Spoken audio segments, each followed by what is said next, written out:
আমাৰ প্ৰথম কাৰ্যসূচী পতাকা উত্তোলন। আপকোৰ সন্মানীয় পতাকাখন ইতিমধ্যে আমি উত্তোলন কৰিলোঁ।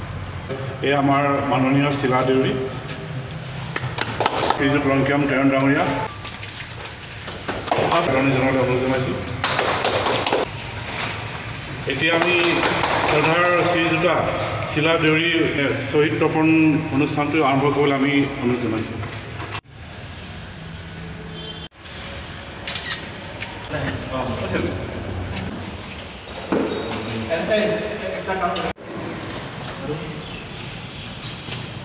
প্ৰতিনিধি সভা দুৱাৰ উন্মোচন কৰিবলৈ মাতি আনিছোঁ। আপকোৰ কেন্দ্ৰীয় সমিতিৰ সদস্য খৰচিং ৰংফাল।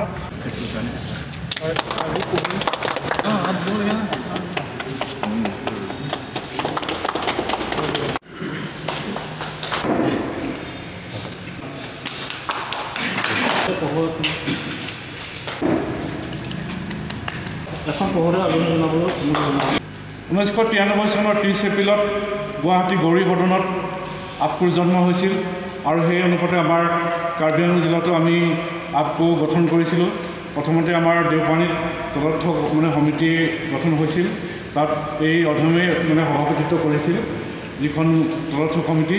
তাৰপিছতে ডিফুৰ যিখন কলাকেন্দ্ৰ তাত পূৰ্ণাংগ সমিতি গঠন হৈছিল আৰু পৰৱৰ্তী পৰ্যায়ত আমি জিলাখনত বিভিন্ন কাৰ্যসূচী ৰূপায়ণ কৰিছিলোঁ আৰু এই কাৰ্বি আংলং জিলাখন সমিতিখন গঠন কৰাৰ ক্ষেত্ৰত আমি স্বীকাৰ কৰিব লাগিব ধনশিৰি মহকুমা সমিতিৰ মাননীয় বিষয়ববীয়াসকলক, কাৰণ তেখেতসকলৰ উদ্যোগত কেন্দ্ৰীয় সমিতিৰ নিৰ্দেশনামৰ্মে তেখেতসকলৰ উদ্যোগত এই সমিতিখন গঠন কৰা হৈছিল আৰু ইতিমধ্যে পাঁচটা আজি আমি পঞ্চম দ্বিবাৰ্ষিক অধিৱেশন অনুষ্ঠিত কৰিবলৈ সক্ষম হৈছোঁ।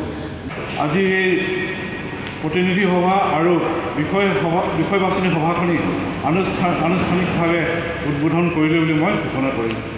অত্যন্ত প্ৰহৰীৰ দৰে কাম কৰি অহা সাংবাদিকসকলৰ সুৰক্ষা আৰু মৰ্যাদাৰ হকে সংগ্ৰাম চলাই যোৱা অসমৰ এক শক্তিশালী সংগঠন আছাম প্ৰেছ কৰস্পণ্ডেণ্ট ইউনিয়ন চমুকৈ আপকোৰ জন্ম হৈছিল 1993 চনৰ এপ্ৰিল মাহত গুৱাহাটীৰ গৌৰী সদনত। ৰাজ্যখনৰ একাংশ বৰেণ্য সাংবাদিকতাৰ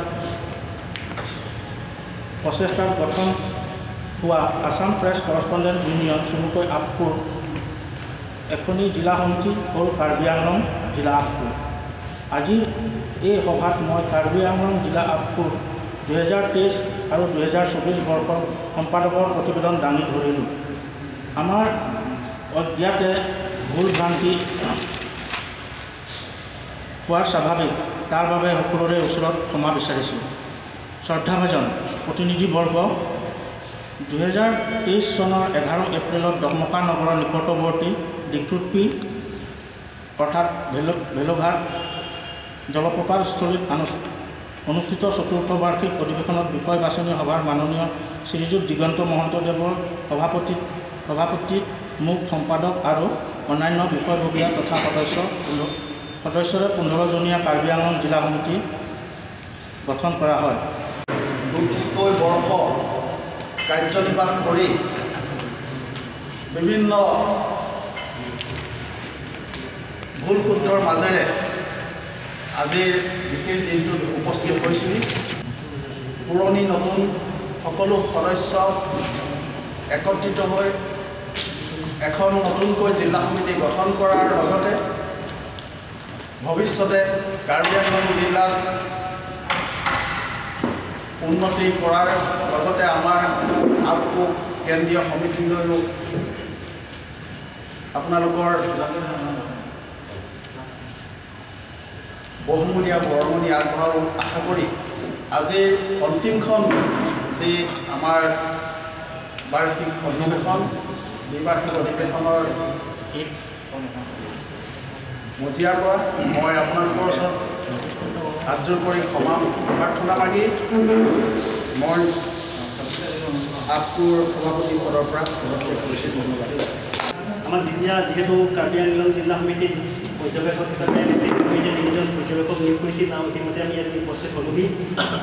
এতিয়া কথা হ'ল কি প্ৰতিটো কাৰ্যসূচী ইতিমধ্যে ৰূপায়ণ হৈ গৈছে। এতিয়া আছিলে সভাপতি ভংগ হোৱাৰ পিছত নতুন সমিতি গঠন যেতিয়া হ'ব কাৰ্যালয়ত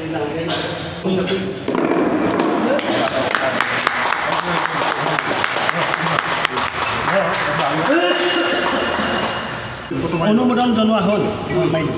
তুলসী চুতীয়া পৰ্যবেক্ষক, হেমন্ত কুমাৰ মহন্ত পৰ্যবেক্ষক, স্বপন কুমাৰ চক্ৰৱৰ্তী পৰ্যবেক্ষক, 21/12/2024।